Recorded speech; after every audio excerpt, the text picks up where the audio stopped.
Halo, senang sekali bisa ketemu kamu lagi di Deep Dive kita kali ini. Halo juga, siap nih. Oke, kita langsung aja ya.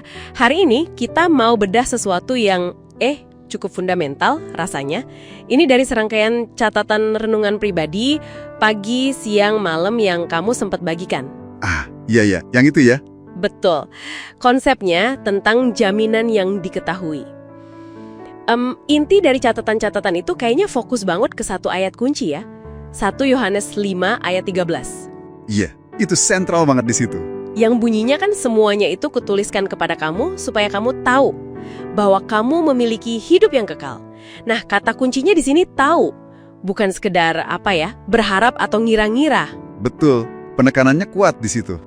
Gimana pemahaman ini bisa kayak yang disiratkan di catatan itu mengubah cara pandang kita dari semoga jadi saya tahu.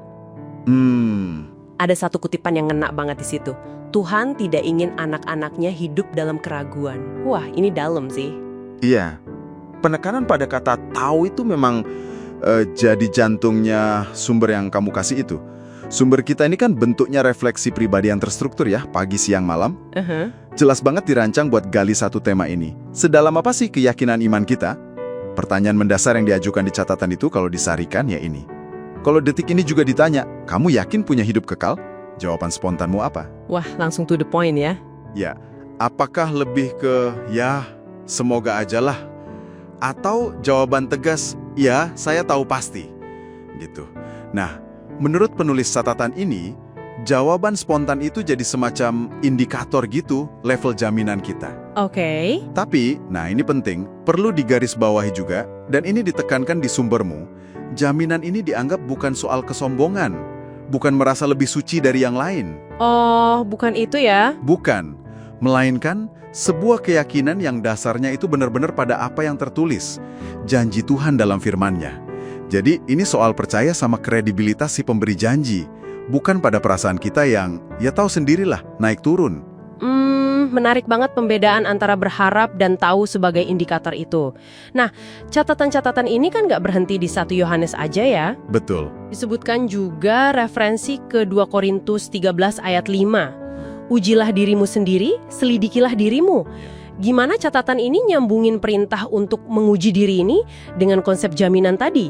Apa ini artinya jaminan itu bisa hilang gitu kalau hasil ujiannya jelek? Nah, itu pertanyaan bagus banget.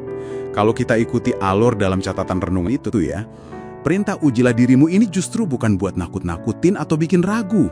Malah sebaliknya. Oh gitu. Iya, penulisnya ngelihat itu sebagai undangan. Undangan untuk jujur, ngelihat dasar iman kita itu sebetulnya apa sih? Poin dari renungan siangnya kan itu. Kalaupun pas nguji diri, muncul keraguan. Iya. Itu bukan sinyal buat panik atau merasa gagal. Justru, itu momen buat balik lagi ke fondasi yang sebenarnya. Nah, apa fondasinya menurut sumber ini? Apa tuh? Pada intensitas perasaan religius kita yang bisa aja hari ini semangat, besok loyo. Oke. Jadi bukan perasaan ya dasarnya? Bukan. Jadi pengujian itu buat mastiin kita lagi berdiri di atas batu karang janji Tuhan, bukan di pasir hisap perasaan.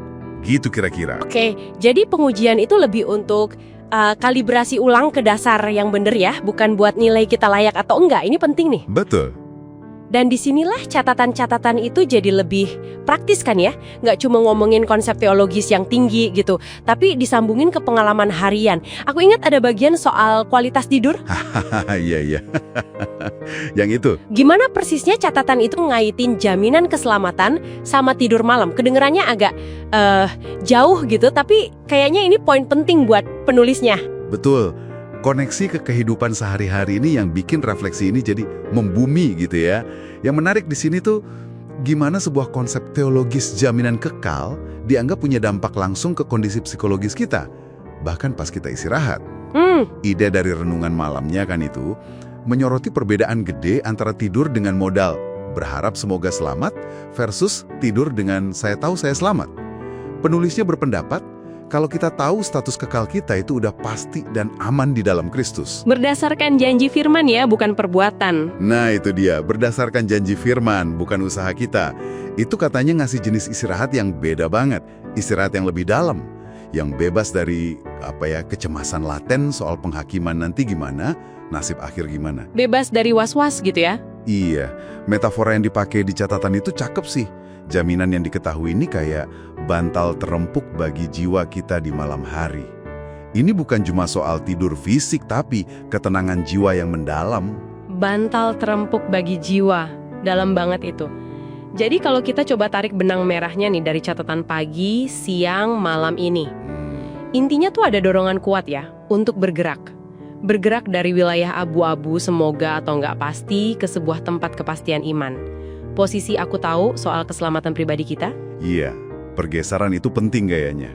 Dan fondasinya jelas banget. Bukan perasaan, bukan usaha kita, tapi firman Tuhan yang eksplisit 1 Yohanes 5:13 tadi. Yang terus kita respons dengan introspeksi jujur pakai 2 Korintus 13:5 itu buat mastiin kita benar-benar nyender ke janji itu. Betul, memastikan sandarannya pas. Hasil akhirnya ya itu tadi, kedamaian batin, ketenangan ngadepin hidup dan mati, bisa yaitu tidur damai karena aku tahu aku miliknya. Nah, pertanyaannya sekarang buat kamu yang lagi dengerin nih, apa artinya semua ini? Iya, ini emang ujung-ujungnya jadi refleksi yang sangat personal ya. Sumber yang kamu bagikan ini secara nggak langsung kayak ngajuin pertanyaan penting buat kamu. Saat ini nih, detik ini, apa sih yang sebetulnya nopang keyakinanmu tentang hubunganmu sama Tuhan dan masa depan kekalmu? Fondasinya apa gitu ya? Persis. Apakah fondasinya lebih sering ke perasaan yang kita sama-sama tahu lah ya, bisa naik turun banget tergantung situasi, kesehatan, atau bahkan cuaca? Iya juga ya. Atau apakah keyakinan itu udah kamu jangkarin ke sesuatu yang lebih kokoh? Sesuatu di luar dirimu? Yaitu janji tertulis dari Tuhan yang kamu pegang sebagai kebenaran objektif. Nggak peduli perasaanmu lagi gimana hari ini. Catatan ini kayaknya ngedorong banget buat milih yang kedua itu. Dan sebagai pemikiran terakhir nih buat kamu bawa pulang, buat direnungkan, yang langsung nyambung dari materi ini. Kalau memang benar seperti yang ditekankan banget di catatan-catatan ini, bahwa kepastian keselamatan itu adalah sesuatu yang bisa diketahui secara sadar. Bukan cuma harapan samar ya? Bukan keyakinan buta atau harapan aja, tapi bisa diketahui. Nah, langkah konkret apa, sekecil apapun itu yang mungkin perlu kamu ambil secara pribadi untuk mulai bergerak. Bergerak dari posisi berharap atau merasa mungkin ke posisi yang lebih mantap. Posisi benar-benar tahu berdasarkan apa yang Tuhan udah katakan. Ini pertanyaan terbuka sih, yang jawabannya ada di kamu sendiri.